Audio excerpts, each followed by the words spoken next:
দর্শক, আসসালামু আলাইকুম। আজকে আমরা একটা সুখবর দিয়ে শুরু করছি। সুখবরটা হচ্ছে লেবাননে আবারও বাংলাদেশি কর্মী যাওয়া শুরু হচ্ছে।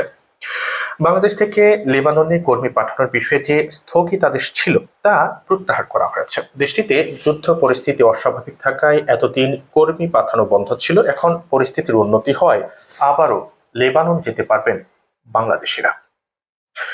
বুধবার লেবাননে বাংলাদেশ দূতাবাসের এক বার্তায় এই তথ্য জানানো হয়েছে। মঙ্গলবার প্রবাসী কল্যাণ ও বৈদেশিক কর্মসংস্থান মন্ত্রণালয় এই স্থগিতাদেশ প্রত্যাহার করে নিয়েছে। দূতাবাস জানিয়েছে যে লেবাননের শর্ত সাপেক্ষে কর্মী পাঠানোর অনুমোদন দেওয়া হয়েছে। শর্তগুলো হলো, প্রতিটি চাহিদাপত্র অবশ্যই বৈরুতের বাংলাদেশ দূতাবাস থেকে সত্যায়িত করতে হবে।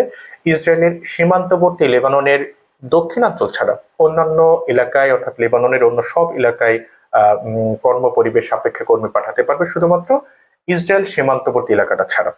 লেবানন ইসরায়েল সীমান্তে যুদ্ধ পরিস্থিতি গত বছর বাংলাদেশ থেকে দেশটিতে কর্মী পাঠানো বন্ধ করে দেওয়া হয়। এছাড়া নিরাপত্তা পরিস্থিতির উন্নতি না হওয়া পর্যন্ত বাংলাদেশ থেকে লেবাননে গমনোচ্ছুক কর্মীদের দেশটিতে না যাওয়ার বিষয়েও সরকার সিদ্ধান্ত নেয়।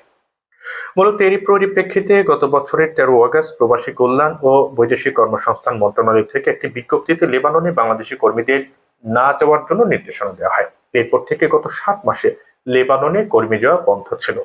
তবে সম্প্রতি বৈরুতের বাংলাদেশ দূতাবাস থেকে পররাষ্ট্র মন্ত্রণালয়কে জানানো হয় যে লেবাননে এখন যুদ্ধ পরিস্থিতির উন্নতি হয়েছে, বিভিন্ন এলাকায় পরিস্থিতি স্বাভাবিক হয়ে আসছে। সেই প্রেক্ষিতে এখন বাংলাদেশ থেকে সে দেশে কর্মী পাঠানো যেতে পারে।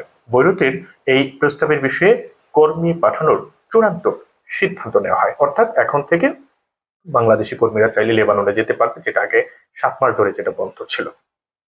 দর্শক, আজকে এতটুকুই। ধন্যবাদ সবাইকে।